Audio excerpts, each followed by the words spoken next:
workshops like this where I lecture long ago. Now he'll be talking to us about the title. So just phenomena algebras as non-commutative probabilities. Thank you. Yeah, that is right. First time I heard about phenomena algebras from a long time back. A workshop in Hyderabad.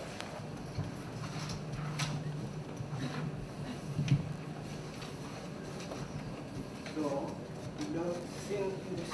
I don't know whether you can hear. Like you have a phenomena algebra.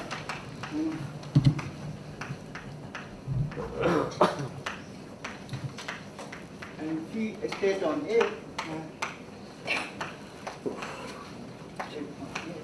So calling such a pair as non-commutative probability space.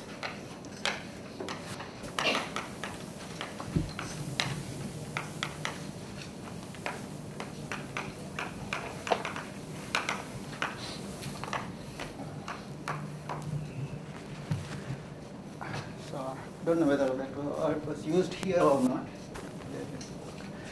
But you can see that many mathematicians calling this kind of pair phenomena algebra along with the state, calling it as non-commutative probability space. The idea being that you compare with this space L infinity of probability space. So this is omega fp from probability space. So a set, a sigma field, and a probability measure, and you get say bounded function. So that means you think of the elements here are the random variables. And then you also have the map, the expectation map. So expectation of f is integral f dt. So omega. So you are basically looking at this pair A and the expectation of this L infinity and the expectation. So you are replacing this L infinity, the space of random variables, with space of general phenomena algebra. Okay, so you have functions and you are replacing it with matrices or operators which are non-commutative. So here if you have two functions f, then f into g is same as g into f, whereas that is not the case here. So that is one basic idea why you call it non-commutative probability space. Now there are many theories of this non-commutative things, right? So C-star algebras, we have seen it comes when you have continuous functions on a space, say compact Hausdorff space or locally compact space, then that becomes a C-star algebra, and you replace that, look at general C-star algebras. So then you call this as sort of non-commutative topology. So here you are looking at the space, so it's the topological space, and instead of looking at the space itself, you look at continuous functions on that. So the space of functions, as I said, they commute. So now you replace that with the general C-star algebra. So you think of this as non-commutative topological space. The same way then you have things called quantum groups, where you start with a group and look at continuous functions on them. So again, they commute and they have some additional structure coming from the group structure here. So you sort of mimic that and put it in a non-commutative context. So a quantum group would be some C-star algebra which is like C of G or something mimics that. Okay. So there are many such things. Like I don't know whether we talk about non-commutative geometries. So, but in all this, you are sort of starting with some functions, algebra of functions, and replacing it with an algebra of operators. Okay. So that comes from analogy, means then you can have many theories analogous to what happens in the commutative context.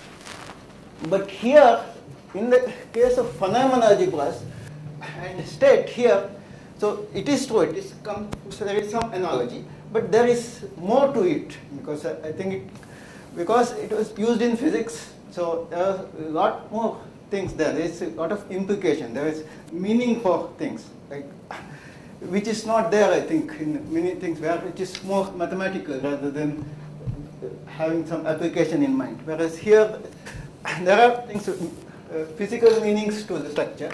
So I just want to explain a little bit about this as to why we think of this as non-commutative probability space and what are the implications. So most of the things what we talk about will be from this book of K.R. Parthasarathy.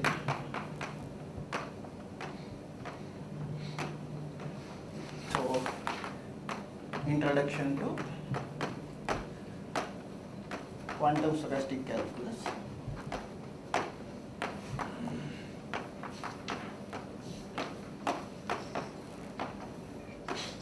That's the first chapter. Okay, so let's come here. So first of all, so here in the commutative context, the usual classical probability. So this is the Kolmogorov model of probability theory done in just last century. So whenever you want to model a random thing, what you need is this kind of triple. So a set, which is a sample space, is the collection of all possible outcomes. Then you have a sigma field. So this is sample space of all possible outcomes.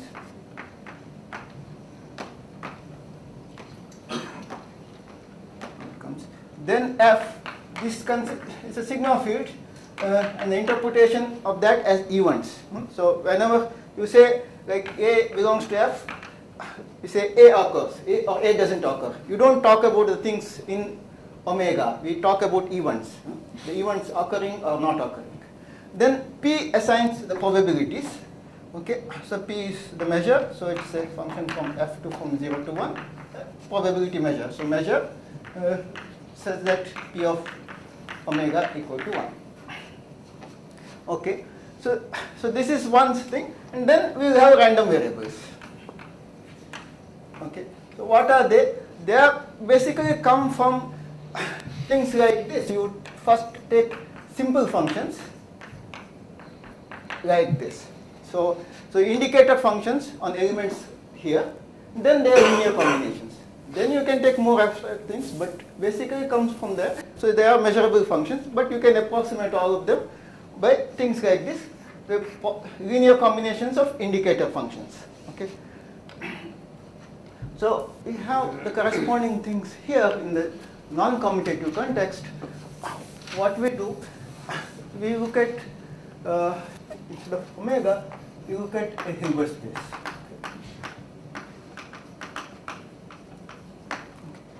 Then we replace these events. Okay, so these are subsets of omega.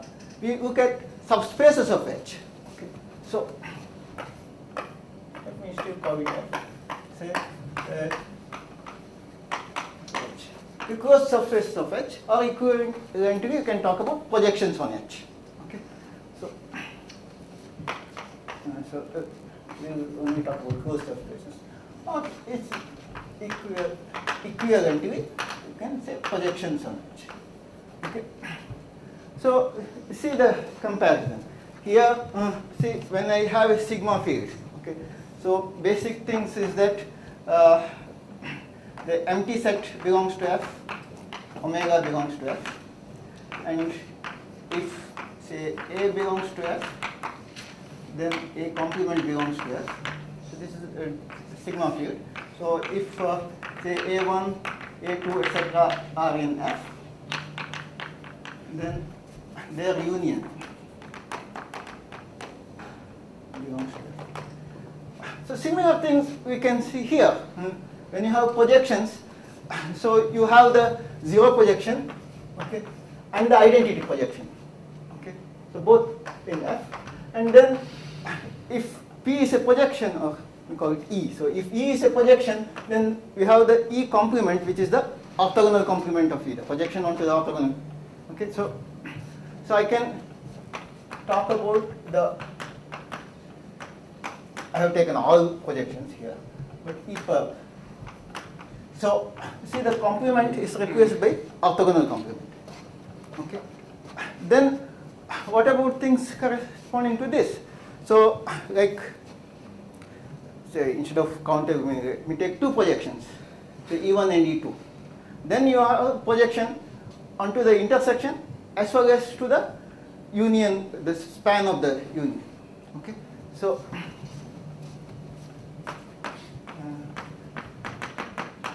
belongs to F. Then I have two other projections, namely this is the projection onto span closure of E1 union.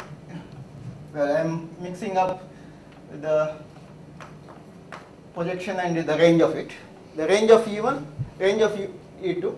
If you just take the union, that is not a, may not be a subspace, but you take the span. That is closed linear span. Yeah, projection onto the closed linear span of the ranges of this. So that you have. Similarly, you can, corresponding to intersection, you can have the projection onto the intersection. Okay. Intersection. The range of E1 intersected. Okay. So you can do similar things. Okay. Like this, you can take countable union or whatever. Once I take all projections, anything you do, even uncountable, doesn't matter. It belongs to L. But when you so you see things very much similar to what is happening here. Here, what we say there is a lattice structure. So you have union and also an intersection. Okay, and there is also a complement. So similar structure is there, but you should see there is some difference. Okay, there are some differences. So, so this is important to keep in mind. So there is no distributivity here.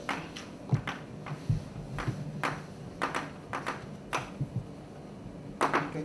So that is, so in general, so if I take say E1 minimum with take maximum with E2 minimum E3, this is not equal to E1 maximum E2 minimum with E1 maximum, which you have for sets. Okay, for union and intersection you have it, but that is not true for projections. And same way in general, the other way around also, you don't have this.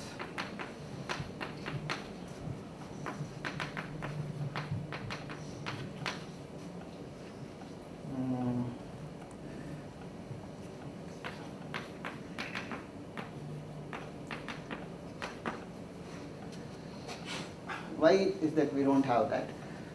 So look at the things like this.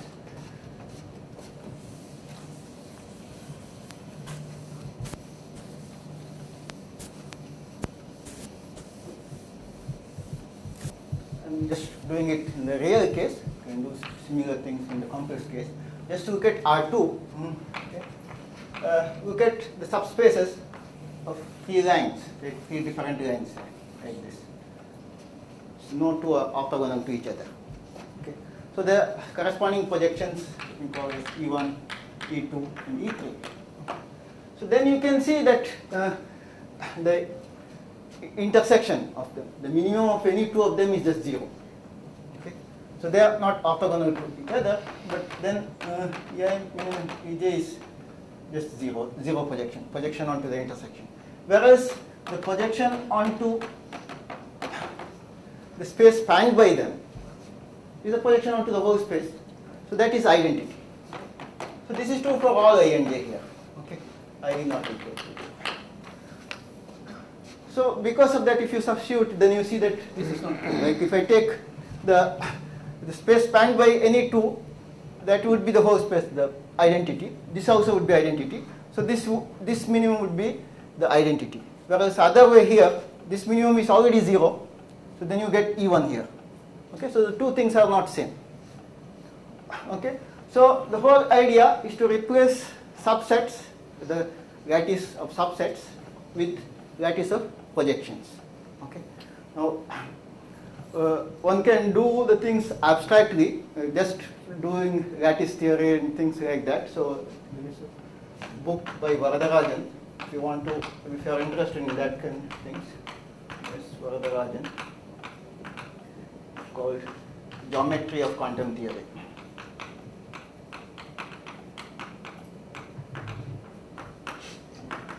So you can ask as to why I should be bothered just about subspaces of Hilbert spaces. I can take abstract lattice and try to do things. So but we will not do that. We will just take this model of subspaces of a Hilbert space. Okay. So then the next thing, then we would like to have a measure, right? So here, so I have something similar to this, replacing subsets by projections or subspaces. And then we want to have a measure. So what the measure should satisfy. So here you see, if I look at the classical case, the measure of the empty set should be 0, measure of the whole thing should be 1, the probability of, and then probability of, say, A complement should be 1 minus probability of A for every set. The probability that the event does not occur is 1 minus the probability that that particular event occurs. And then we have additivity, like probability of A union B equals probability of A plus probability of B if A intersected B equal to MB. And then you may extend it for countable additivity. Okay, so that is anyway technical, just a technicality, but you can have this. Okay. If AI intersected with AJ equal to MT for every I not equal to J. So we would like to have something similar here. I would like to assign probabilities for all these subspaces or projections. So I would like to have the same kind of thing. So I want you to have P from the projections on H to 0 to 1. Okay. The first thing is that probability of the 0 projection should be 0. Probability of the identity should be 1. And probability of P complement. The complement is replaced with orthogonal complement. So that should be 1 minus probability of E, okay, for every E. And then like this, probability of, say, E1 union E2 should be the sum. So if they are disjoint, it says here. So what should be the corresponding thing here? So the corresponding thing is not quite E1 minimum E2. I can put something weaker. I can say that if E1 is orthogonal to E2. You see the thing here, see what we want here. For example, probability of A complement plus probability of A is 1. Okay. The corresponding thing there is probability of E plus probability complement, the projection onto the orthogonal complement is 1. The similar thing here, I would say I'm just putting this. Okay. Of course, if this is true, then this is true. Even minimum E2 is 0. So I'm putting slightly weaker thing. That would suffice. And I can also put the general thing. Okay. So anyway, at the moment we are looking at only the finite dimensional case. So that one you can ignore. Okay. So do we have examples of such a thing? Okay. So we are talking about probability on the space of projections. Well, one example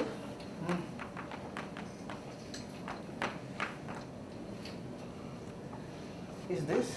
So probability of any projection E you take as, so I'm taking H finite dimensional, okay. Trace rho E. I'm intentionally putting this rho. So where rho is something positive and say trace rho is 1. Okay. Such a thing is called a density matrix in physics.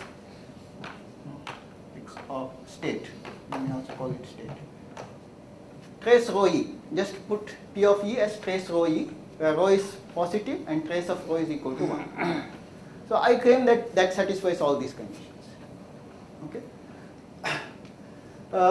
First of all, that would be between 0 and 1. So you have to see that that is positive. Okay. So it's not very difficult. Huh? You can put the trace rho E as you put the E is same as E square, so I can put E here itself. So E rho E, then you can see that it's positive. And trace of if E is 0, then it is 0. If it's identity, it is 1. All these things follow quite easy. Okay. First thing is for you to see that trace rho of E is greater than or equal to 0 for every E. So then the rest is easy. Okay.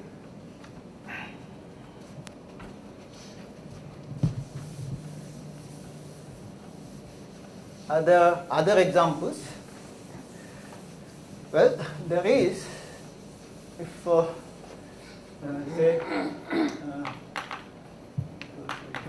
say let me take dimension of H equal to 2. Okay. So I define P of any projection like this. Okay, P of 1, 0, 0. So this I take as say 1/4. P of this is a projection. So I am taking dimension H equal to 2, so that is C2. So the elements, the projections are 2 by 2 matrices. So projection of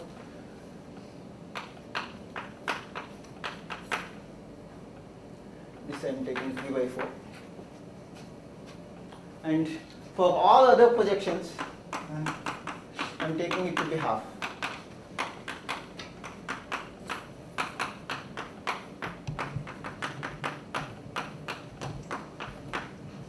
And you can see that that works.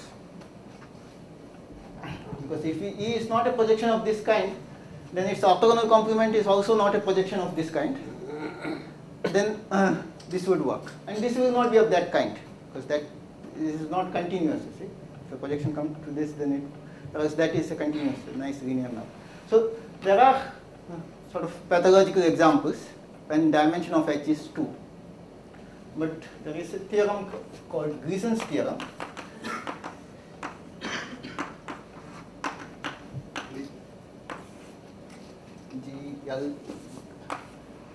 Grison's theorem, which says that that doesn't happen if the dimension of H is greater than or equal to 3. Okay. Dimension of H is greater than or equal to 3, then there exists and P is as above, that is P is a measure like this, then there exists rho equal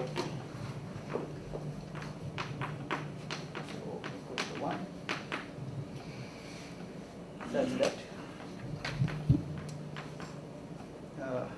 P of E equal to trace rho.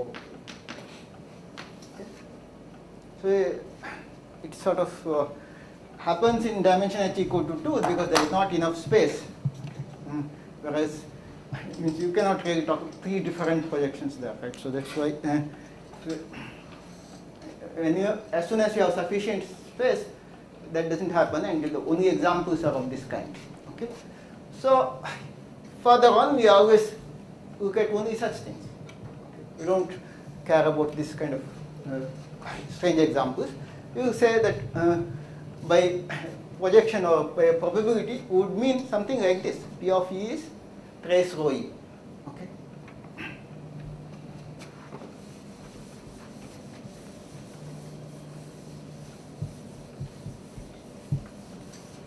For some rho. Okay. So that rho is the state. Okay. So we are sort of identifying. I am calling rho is the state, and also rho is thought of as this map from V of X to C, means is the map X going to trace rho X. Still, I don't need dimension of H to be finite. Huh? Even infinite case is okay. Rho should be in case class, that's all. Okay. Is Grison's theorem only for finite dimension? Yeah, infinite. The dimension 3 is the hardest thing. Okay. After that, the rest follows. You can see the proof in K.R.P's book. It's very complicated. For one-dimensional algebras of all kinds? Yeah. And there are some other generalizations, but anyway, it is true. But, the crucial thing, the hardest thing is the dimension h equal to 3, and you can see, look, it goes into several pages. It's quite complicated. So, if you can get a simple proof for dimension h equal to 3, that would be nice.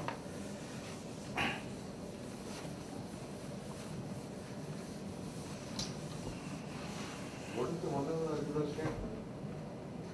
Something. Is there anything divided This class operator. Yeah, no, it is essentially a linear map.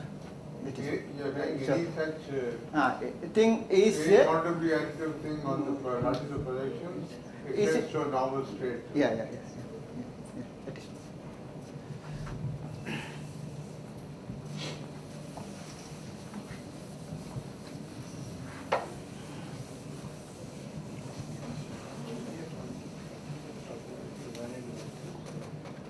Okay, so we have come up to the probabilities.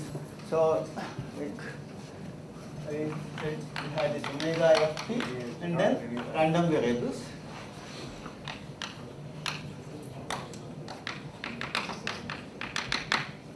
So, what would be the similar thing here? So, I have now h and the projections on that, and I also have p, which is actually comes from a state or density matrix rho. Rho is positive, and trace rho equal to 1. And for any projection E, I have P of E is just trace rho of E. Then I want to look at random variables. So what should be the random variables? So random variables, so I should look at linear combinations of things like this. So the indicator functions here are the projections, right? So you replace the same thing by things like this. So linear combinations of projections. Okay. So typically we take real valued random variables. So that means I would take AIs to be real. So then you get the self-adjoint matrices or operators. Okay. So technically the random variables here are nothing but self-adjoint operators. So they have a different name for them. We call them as observables. These are nothing but self-adjoint operators.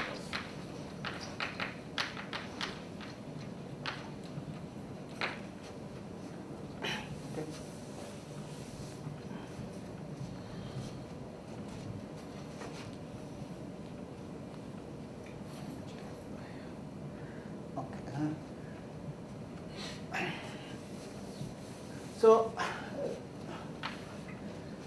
let us take a finite dimensional case.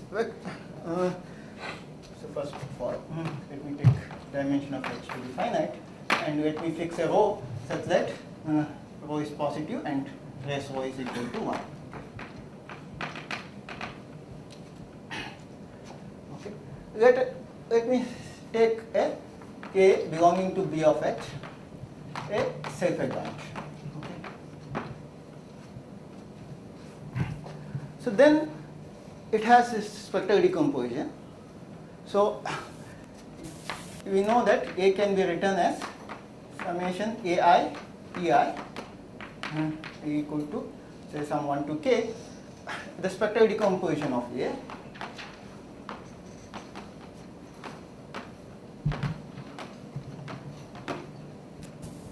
Okay. So what are these AIs? So AIs are the eigenvalues of A. EIs are the spectral projections corresponding to those eigenvalues. Okay. Corresponding spectral projections are the projections to the eigenspaces, okay, for these eigenvalues.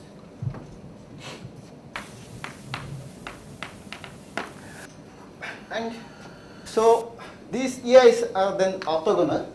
If you, I'm taking these AIs distinct eigenvalues, we use spectral decomposition. So EIs are orthogonal for I not equal to j, and they add up to identity. Okay. So this is the usual spectral theorem. So now I am thinking of this as a random variable. Okay.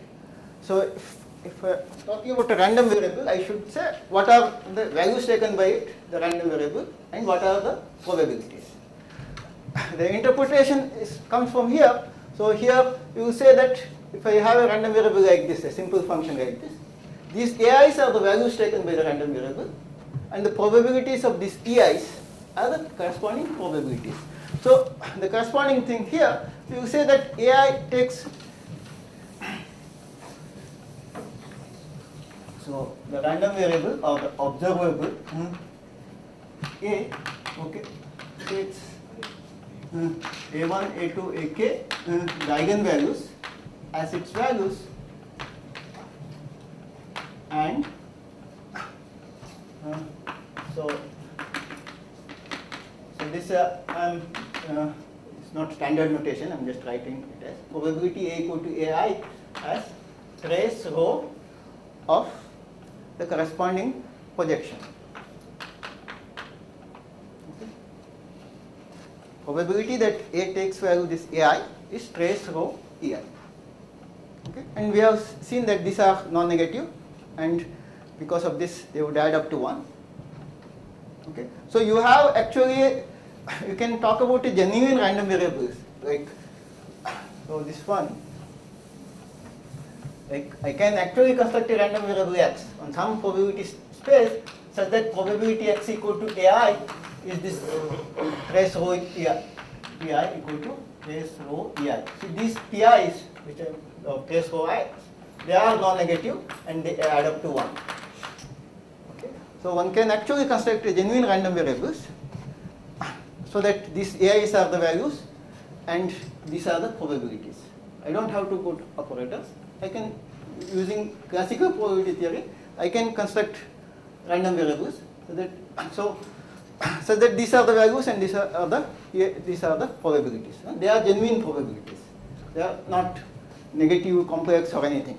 So they are between 0 and 1 and they add up to 1. But the interesting thing is that this A has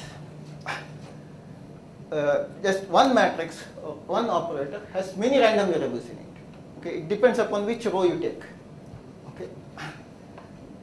Well, it is not very different from the classical in the thing. Classically also, if you take function and then you can change the probabilities, then you can have different probabilities.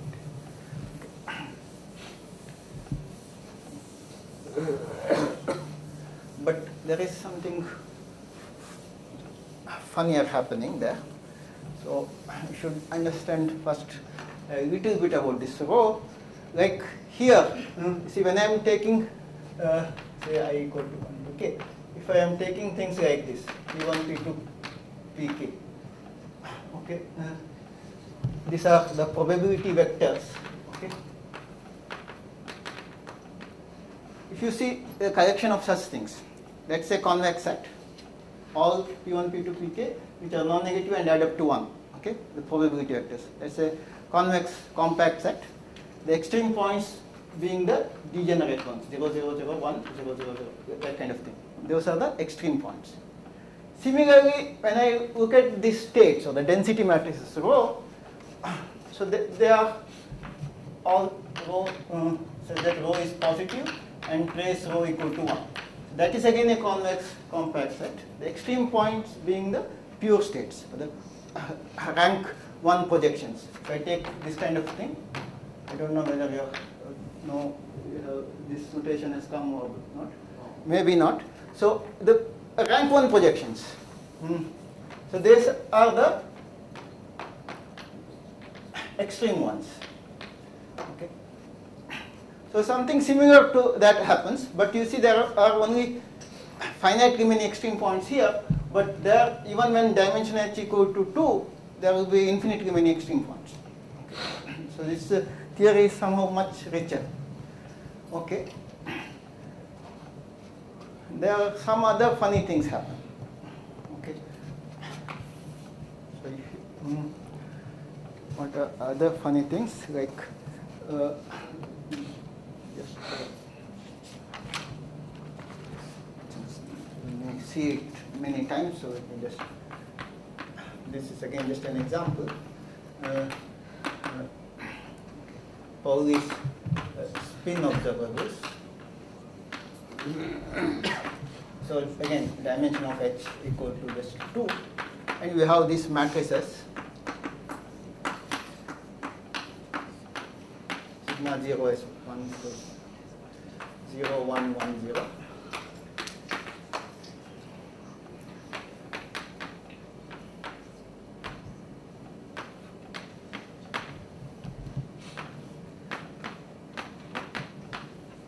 Okay, they form a basis for the M2C with this kind of, it's an orthonormal basis where it can put the inner product as x comma y as trace x star y, and normalized trace. So then this forms an orthonormal basis.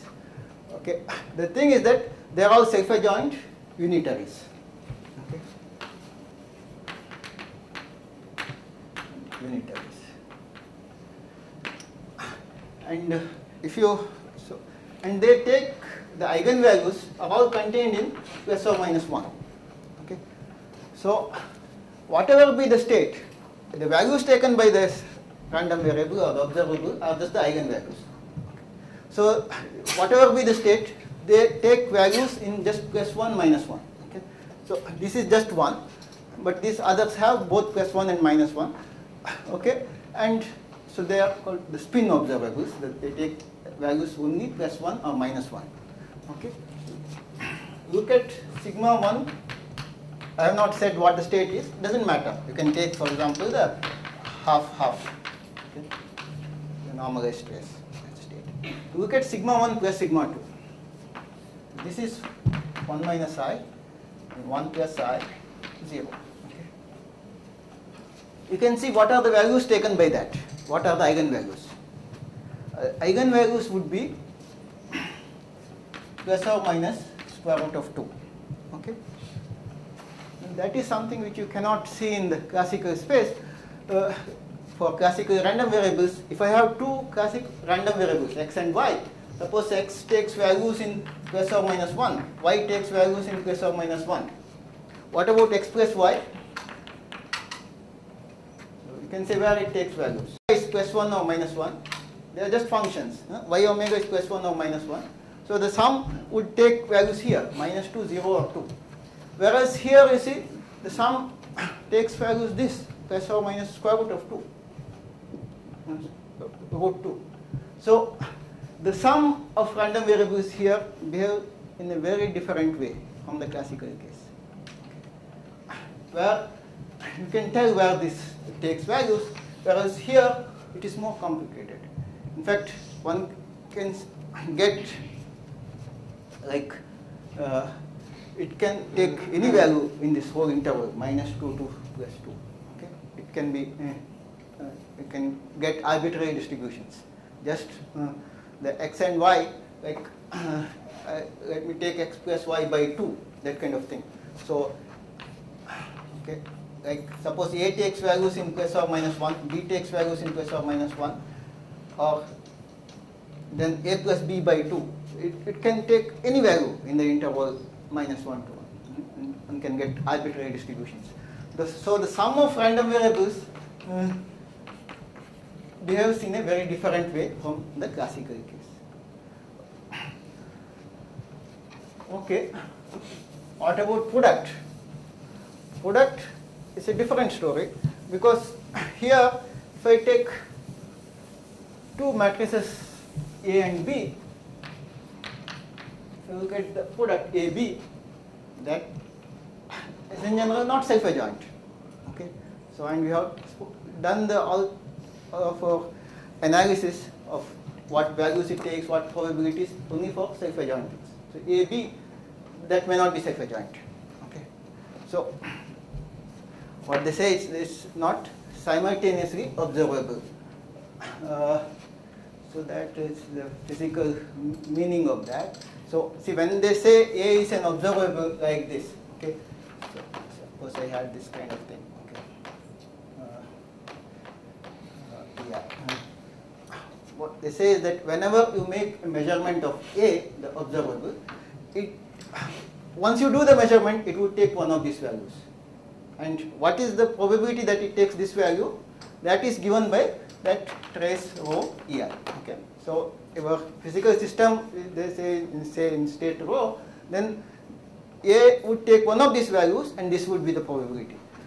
Now, when you have two observables, okay, and if they do not commute, then the meaning is that you cannot make simultaneous measurement of both of them. Okay. So this does not make sense. It's not a random variable. But if A commutes with B, then no problem. Then it is self-adjoint. Then it makes sense. In fact, I don't know whether we'll be doing it sometime using phenomenological theory. We would be able to see that if this is the case, then both A and B are just functions of some other C. You can write, if this is true, then A is some function of some C, and B is some other function of C. So it actually reduces to the commutative context. You can have a sort of simultaneous decomposition of A and B. Okay. Nevertheless, we can define something called a covariance. Okay.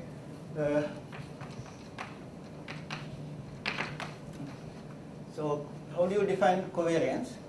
So covariance of two x and y. So it is this is the usual definition. And for us, the expectation is trace rho of xy minus trace rho of x into trace rho of y. Okay, this would be the covariance for any two observables. So if I join this is the definition of covariance. Okay. The variance of x is the covariance with itself, so that is trace rho x square minus trace rho of x whole square. Okay, and that is positive because you can write it as trace rho of x minus with the expectation of x whole square. Okay, so variance of x is positive. And if you look at them, if you take several of them, x1, some x2, xk, and you look at this matrix covariance xi, xj, that matrix would be positive definite. You can write the same thing, the ijth entry. So covariance of xi, xj, you can write it as trace rho of xi minus its expectation into xj minus expectation of x. So it is like an inner product. So that would be positive definite. Okay. A similar thing happens, but then there are again some differences.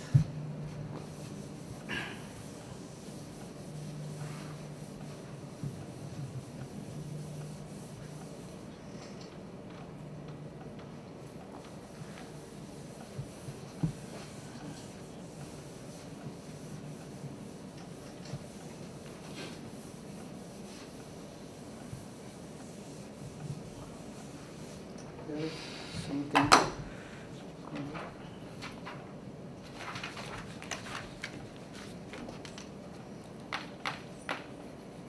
Bell's inequality.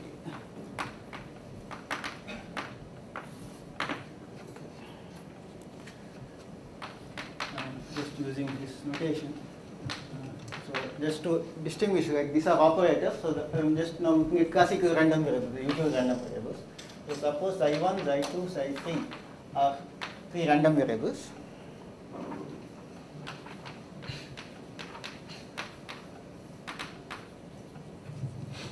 So taking values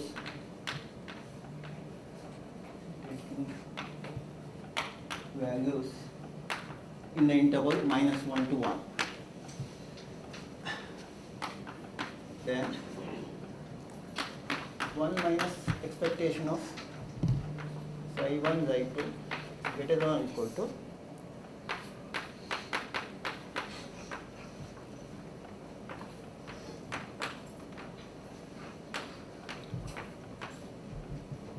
xi1, xi3 minus xi2, xi3. So that's an inequality, and proof is not very difficult. You are talking about the classical case? Yes.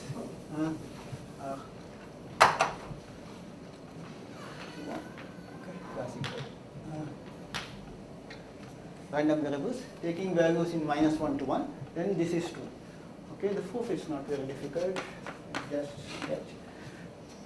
So it actually comes just from numbers.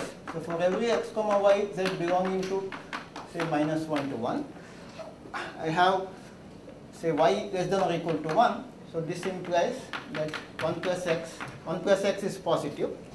Just take three numbers x, y, z between -1 to 1. Then you can see that 1 plus x y is then equal to 1 plus x. Raja, what will be xi1, xi2? xi1, xi2, xi1, xi3, xi2, xi3.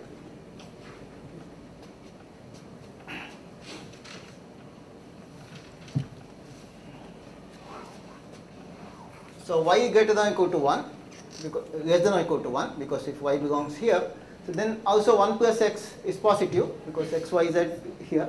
So then you get this inequality. So this implies, you just bring this x to this side, y minus x is less than or equal to 1 minus xy. So this is true for all x and y. Okay, so it is true for y minus x as well as for x minus y. So that means this. Then you just multiply by z. So this by mod z. Raja, role of the third one? xi2, xi3. No, you start with 3, xi1, xi2, xi3. Yeah.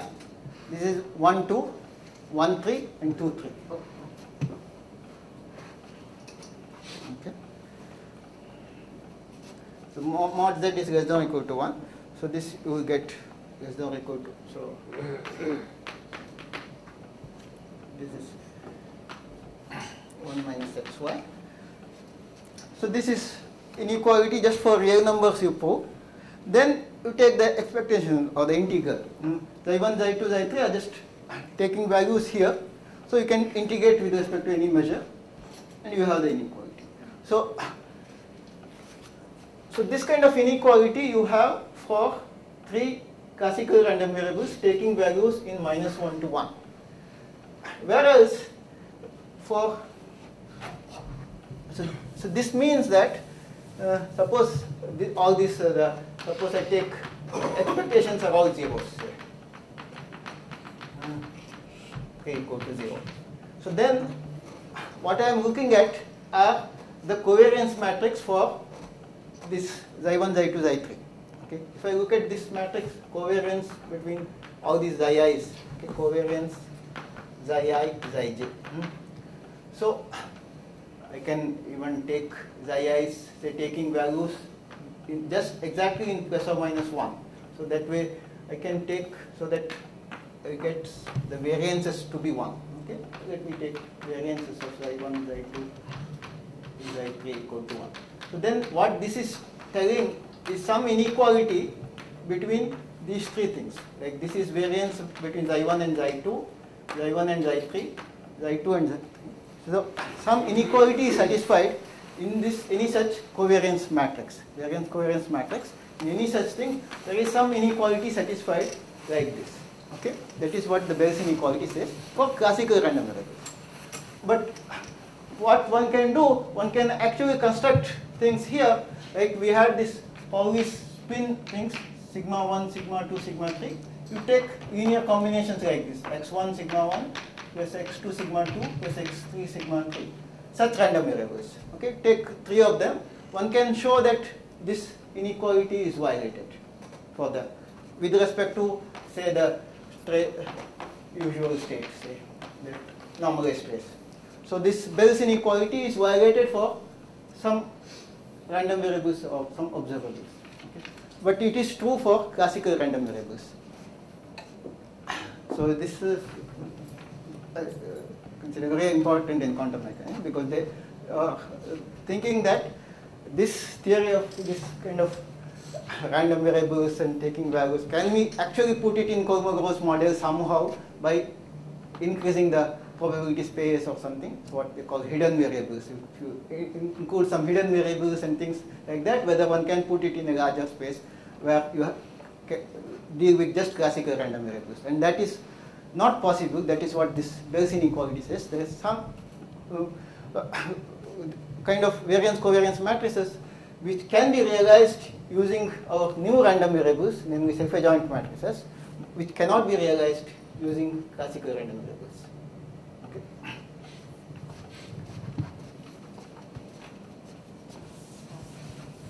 So that has a lot of meaning. And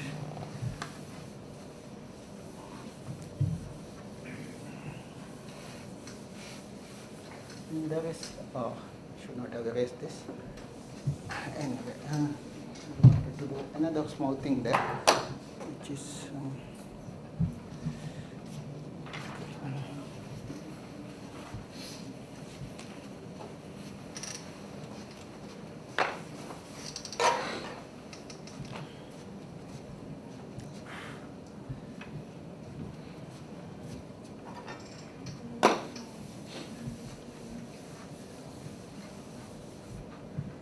okay.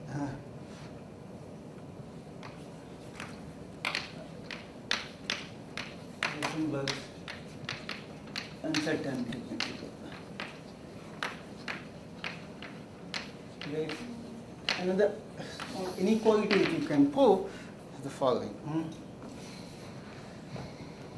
Okay,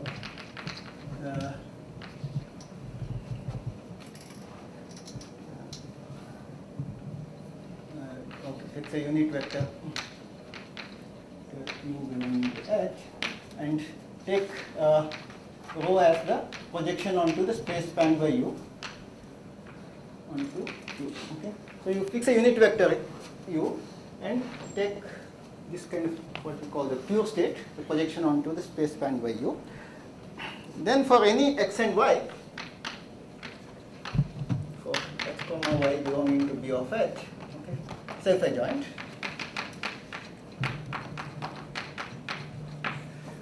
We have this inequality. So variance of x on this state rho times variance of y in the state rho is greater than or equal to 1 by 4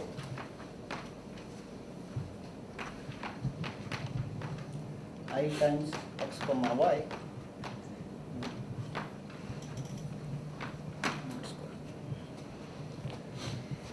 okay.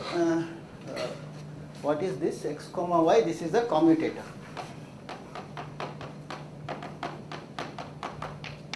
Okay. So if you put I times that, then that is self-adjoint. That is the idea.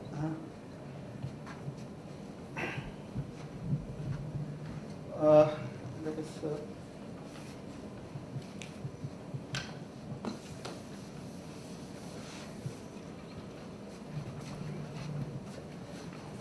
So what does it mean?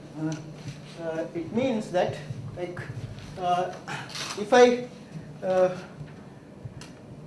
take, say, some u, which is, say, an eigenvector for this I comma xy. Suppose I have this I x comma y, u equal to some delta u. Okay, delta not equal to 0. So if x and y do not commute, then I can do that, right? If xy is not equal to ix, then I can find some, I'm all taking finite dimensional, so then I can find some eigenvector here with eigenvalue different from 0. So then you say this product is greater than or equal to some delta square by 4, always. Okay. So it is an inequality which the interpretation given is that when you try to make a measurement, you try to make this variance small. Variance small means you want to make a precise measurement. Then the measurement for this will have higher variance. So you cannot make simultaneous precise measurement for both of them. The product is always greater than or equal to this. And maybe I will skip the foof. Foof is quite elementary. Not again, you can find in Kerr's book. And okay. So this is one version. You can do it in different ways. This is sort of elementary version of that Heisenberg's uncertainty question. The original one is for position and momentum, which for if one has to talk about that, then one has to talk about unbounded operators. So we will not do that. Okay.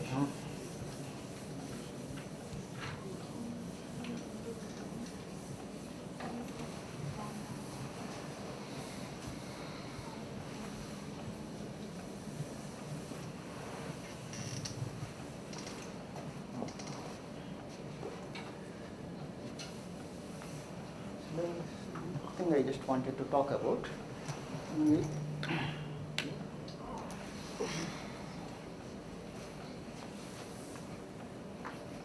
Suppose I have this vector decomposition like this,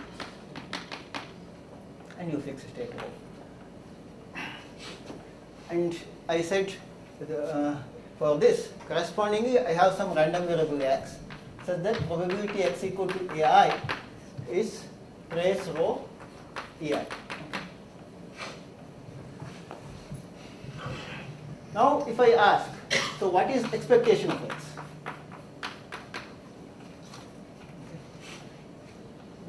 So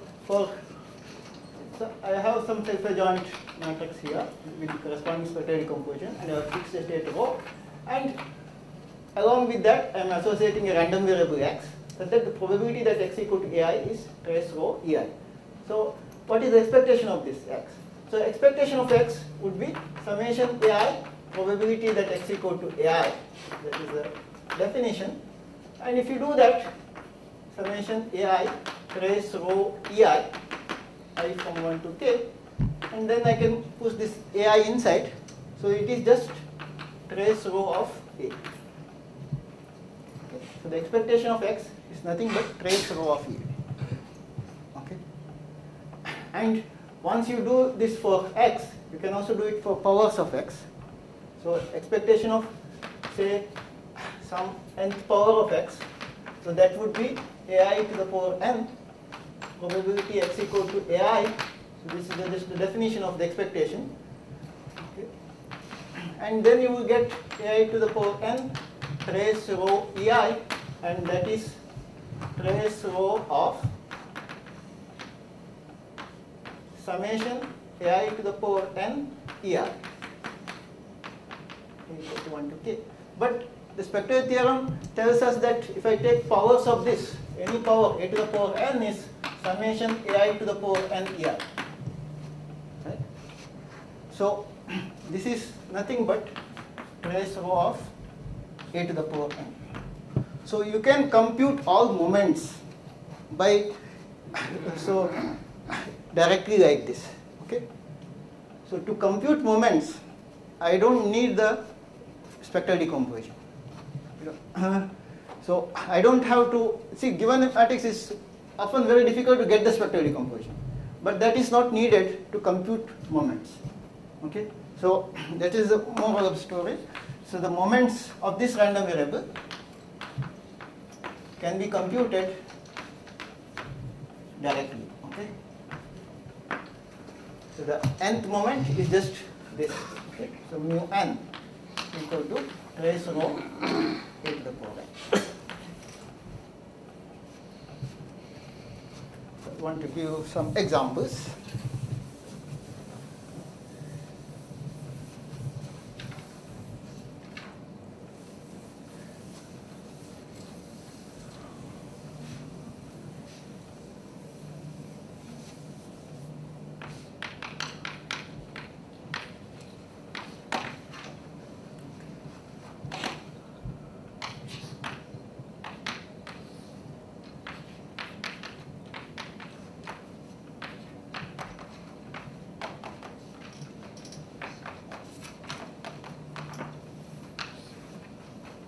Take an infinite matrix where the diagonals are 0.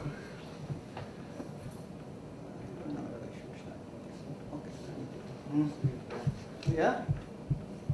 The just above the diagonal is just half, half, half, half. And the below the diagonal it's again just half, half, half. Okay. and my state rho is the projection onto the first eigenvector, that is the vector 1 0 0 0. So is the projection onto E0, E0 being 1 0 0 0. Okay. So if I have this way projection onto this, what do I get for trace rho of some matrix B? If rho is the projection onto this, trace rho B is nothing but you apply B on E0, take inner product with E0. If the rho is the projection onto E0, then that is what it is. In other words, that is the first diagonal entry of this. Okay? We look at the first diagonal entry here. Okay? So that is the expectation. Okay? So expectation of the corresponding random variable x is 0 here.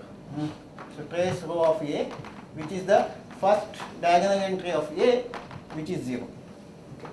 So then you can compute A square, A cube, etc. Okay, and look at the first diagonal entry. Okay. They would give you moments of certain random variable. And what random variable? That's some random variable with the density, which is this 2 by pi square root of 1 minus x square. Okay. For mod x less than or equal to 1, 0 otherwise. Is a so-called the Wigner's semicircle. And the moments are essentially Catalan numbers. I don't know, there may be some scaling. Okay. So that is what you get. Similar things you can see that there are many such examples, okay, which come from here.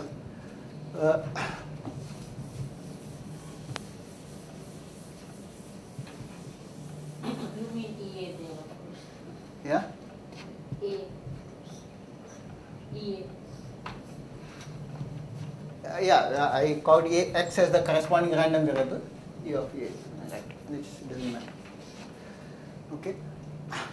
So, I just give some modifications. Like this is one, like this. If you put 1 by root 2, then you get the same kind of thing, but with this is the semicircle, but that one it's slightly different. You get on the denominator. Okay. Again on minus 1 to 1. And this is called symmetrized arc sine law. Arc sine law. And if you are willing to go to unbounded operators, if I put here root 1, root 2 like this. Okay. Again, compute powers of A, look at the first diagonal entry. They are moment sequence of some random variable. So which random variable? It's the random variable x, which is the Gaussian, the standard normal distribution. Okay. The density being 1 by square root of 2 pi e to the power minus x square. The moments of that. So remember the moments of that. And so so it is a symmetric random variable, the Gaussian. So all the odd moments are 0, and even moments are products like 1, 3, 5 into up to 2k minus 1 if n equal to 2k. These are the moments. I don't know how exactly one can do the computation here and get this, but that is true. That is, and the nth moment is given by this. Okay, this is the Gaussian distribution. So, and I'm doing just everything here. It's easy for me here. You change this 0, 0, 0, 0 to 1, 2, 3 like this. Suddenly, it becomes, instead of normal 0, 1, it becomes Poisson.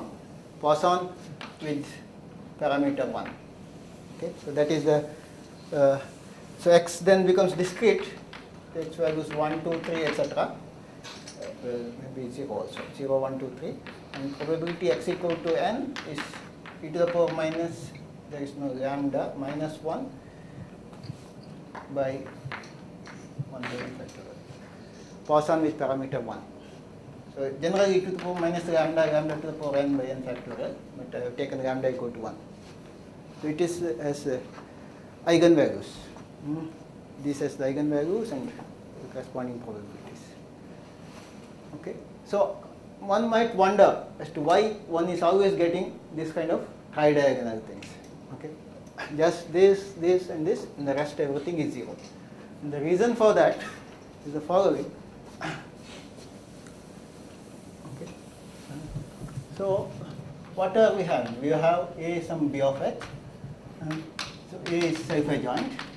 And I have fixed a unit vector u. Okay. So the state rho is the projection onto u, onto the space spanned by u.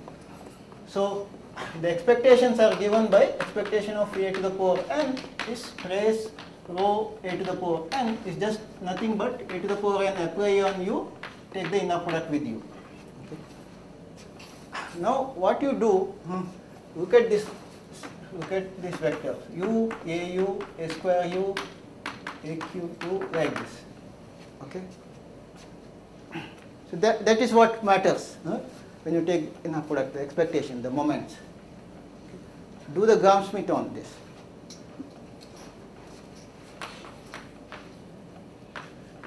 Gram-Schmidt. Okay, on this. So I get some vectors E0, E1, E2, etc. Some orthonormal base. You have to assume they're all Yeah. different. So what I am assuming that these are, so just assume that they are linearly independent and the span closure is the whole space. That these are linearly independent and the span closure is the whole space. Actually one can do without that also. If they are not linearly independent, you are forced to stop at certain stage, and for the whole distribution we will take finite number of values. Okay, and it will be A will just break up as some matrix up to something, some tri-diagonal matrix, and the rest here. And even if it doesn't span the whole thing, it is okay. You can restrict yourself to that part. So what happens if you do the Gram-Schmidt? So you see each En.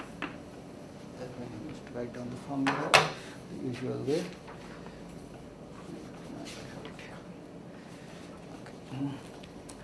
So it is A to the power n u.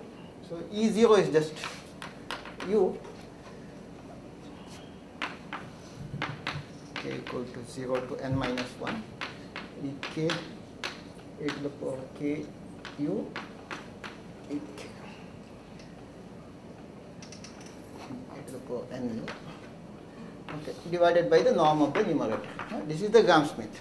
So, and when you do the Gram-Schmidt, what do you see? You see the span closure of this, if you take up to some finite many, okay, the span of this u, au, etc., some a n u is same as the span of E0, E1 up to En. Okay. So these spans would remain same. That is how the Gram-Schmidt works. So then see, if I try to express A in this new basis, okay, try to express A in this new basis, and if you apply A on En, A of En, so that this En belongs to the linear span of these things. If you apply A on that, that would belong to the linear span of u, au, etc., a n plus 1 u. Okay. So En belongs to the span of this u, au, etc., a n u. So if you apply A on that, that belongs to the span of u, au, etc., a n plus 1 u. Now this is the same as the span of E0 E1, etc., En plus 1. So this means that when I try to express A in a basis with this E0, E1, etc., so A of E0 belongs to the span of E0 and E1. Okay, so the rest would be 0. Whereas A of E1, that belongs to the span of E0, E1 and E2. So some possibly non-zero entries, and the rest is 0. So it has to be of this kind. Okay, when you try to express A in this new basis, okay, U is the same as E0. So these are possibly non-zero entries. Okay, so you may have diagonal and something below that. A of En belongs to the span of E0, E1 up to En plus 1. But A is self-adjoint. So if this is 0, then this is 0. So it has to be symmetric. It's self-adjoint, right? So this side also becomes 0. So that means this is called the Hessian form. This you can do for any, which is upper triangular with possibly one thing below the diagonal. But when it is self-adjoint, this part is automatically 0. So A becomes tridiagonal. Okay, it's called tridiagonal or Jacobi form. Jacobi matrices. Okay, so A will have a form. So this is why always when you are taking a self-adjoint matrix and you want to see the distribution on a pure state, you always end up with kind of tridiagonal things, because you can always do the Gram-Schmidt and you get the tridiagonal form. And that tridiagonal form has actually many nice features. So it's closely connected with the distribution. So A will have this kind of form: A0, A1, A2, etc. B0, B1, B2, etc. Okay, so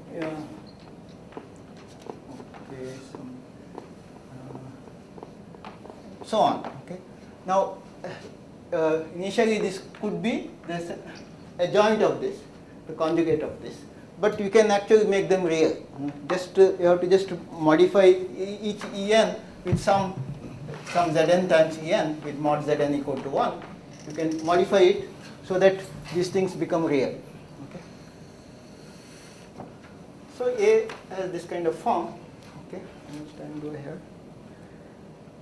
Okay, nice. So what I have done, I want to know the distribution of A on a pure state. So the pure state is the projection onto U. You do the Gram-Schmidt, U, A square, U, do the Gram-Schmidt, then A has this kind of tridiagonal form. So one would like to know what are these coefficients, which are sort of uniquely determined. So, and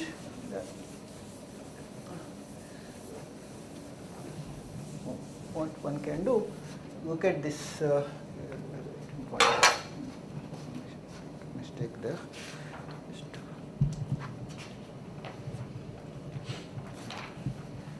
Just cut it off. Okay, it's possible infinite matrix. So just take An, just cut it off here at An minus 1, Bn minus 2, Bn minus 2. Just truncate. Okay. So we had original A, which is an infinite matrix. Just truncate here and look at the characteristic polynomials. Okay. So take P0 of x is just 1 and Pn x equal to the determinant of xi minus a. Okay, for n greater than or equal to. Okay, so you get P1 of x is x minus a0. Okay, see a0 is nothing but the expectation of the random variable. And what do you see? If I look at determinant of xi minus am, okay. So this is the determinant of, to write this, x minus a0 minus b0 minus b0 x minus a1 like this. So x minus an minus 1, here minus bn minus 2, minus bn minus 2, x minus an minus 2, like this you have, everything else is 0. So expand it say the determinant, say using the last row or the last column, and then you see that you get this recurrence relation. So Pnx equal to x minus an minus 1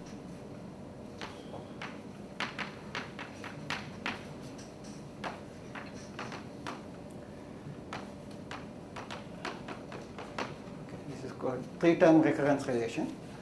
So these polynomials satisfy this kind of recurrence relation. Okay. So what are these polynomials? These polynomials are something called the orthogonal polynomials of the distribution. Okay. So this Pn, monic orthogonal polynomials of the associated distribution.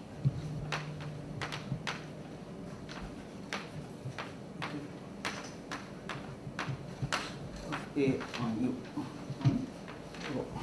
So what do I mean by that? So what I mean is that, so I said I have a random variable x, okay, where so expectation of x to the power any n is this E0, a to the power n, E0.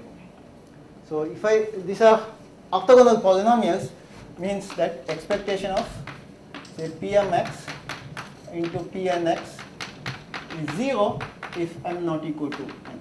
Okay. And they are monic orthogonal polynomials. Each the leading coefficient is 1 and degree of Pm is just m. So now there are names for these orthogonal polynomials. These are like for normal, they are called Hermite polynomials. There are various names. Like for the Wigner's thing, that is called Chebyshev's polynomials of second kind.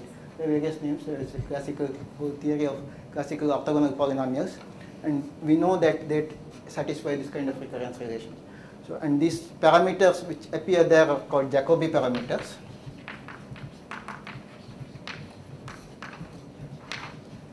And we can prove this orthogonality. Okay, how do you prove this orthogonality? You just look at the Pm of A, apply it on the initial vector u, which is same as E0. Okay, and if you do the computation, again it's just a recurrence, just basically induction. You will see that it is some constant times Em. Okay. Pm A, if you apply on the initial vector, you see that is some constant times Em. So that would immediately show that for m different from n, this inner product equal to 0 if m not equal to n. Okay. And if m equal to n, you get some number. Now, if you want to have normalized orthogonal polynomials, you have to divide by that number, and you can define some QMA as PMA divided by the square root of this number. So that would be normalized orthogonal polynomials.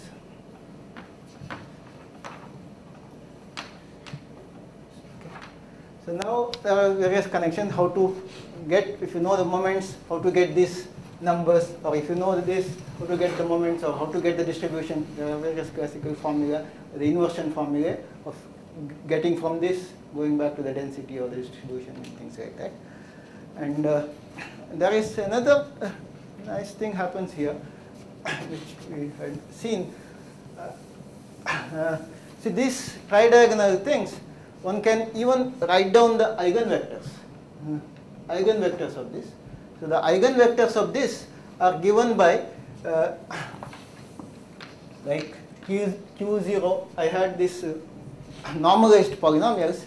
So you just look at Q0 of 1, or say some lambda, Q1 of lambda, etc., Qn minus 1 lambda, where lambda is an eigenvalue of this. Eigenvalues of this are just the roots of Qn, okay? This Qn or Pn of lambda equal to 0, because it is a characteristic polynomial, normalized. So the eigenvalues are just the roots. So you, at a root, you evaluate the other normalized orthogonal polynomials. So these are the eigenvectors. So this is eigenvector with eigenvalue lambda. Yes, yeah. Okay, so these tridiagonal things, in a sense, very beautiful objects. And you can see this some of the things here. It's already in Stone's book on linear transformation of Hilbert space, the classic things. They had already seen this Jacobi parameters and this connection between orthogonal polynomials and these tridiagonal things and the spectral theory. And to complete the things, one should actually extend the theory to unbounded case, because we spoke about only bounded Hilbert space and means bounded operators on the Hilbert space, where then the spectrum would be confined to a bounded set of the real line. But one should actually, to talk about the normal, the Gaussian which I had put, etc., you need unbounded operators. And once you go to unbounded operators, or the measures which are not supported on a compact subset R, the moments may not determine the distribution. So then there is a problem. So the moments, just from the moments, you don't know the distribution. So that corresponds to this operator here, say from tridiagonal operator, which you are just defining it on the basis, okay, or on the finite linear combinations of E0, E1. So that may not be self-adjoint. So there is, once you go to unbounded operators, the self-adjointness is not just having this. Okay. It is something more. You have to worry about domains, this, that. So then one has to talk about the self-adjoint extensions, and so things become complicated. But I think a lot has been worked out by those people at the time of Stone, Van Neumann, and all of this. The final theory is quite smooth. Even for unbounded self-adjoint operators, the spectral theory works and everything is very nicely done. But when we restrict to Van Neumann algebras, C-star algebras, we are compelled to look at only bounded operators. So maybe I should stop with this and this. I can go on with that, but I think it's better I stop. Any questions or comments? Reference. The first reference for all other things I spoke about is the KRP's book. And there is also a paper of mine with KRP where we do these computations. So that reference, I think, is some seminar probability that is, I think, a bit difficult to get hold of perhaps now. It's lecture notes. And I think the reference you will find in KRP's book. It's a seminar probability that we worked out these things. But it was known, it is not that it's new. We used it for something else. But the connection between orthogonal polynomials and these things is known, as I said, it's already there in the Stone's book in some form or other, without calculations for the standard ones. The standard ones you can do once you know those parameters. And there is a nice book by T.S. Chihara. Yes, that's what I want you to write. On orthogonal polynomials, which lists the various standard densities and what are their corresponding parameters. This Jacobi parameter, the tridiagonal parameter. And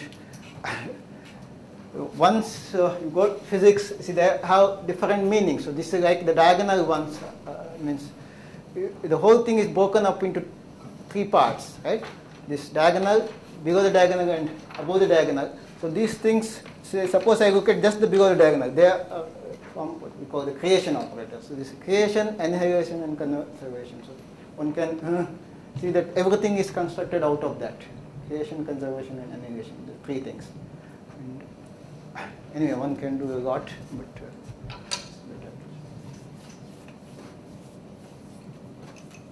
It is time for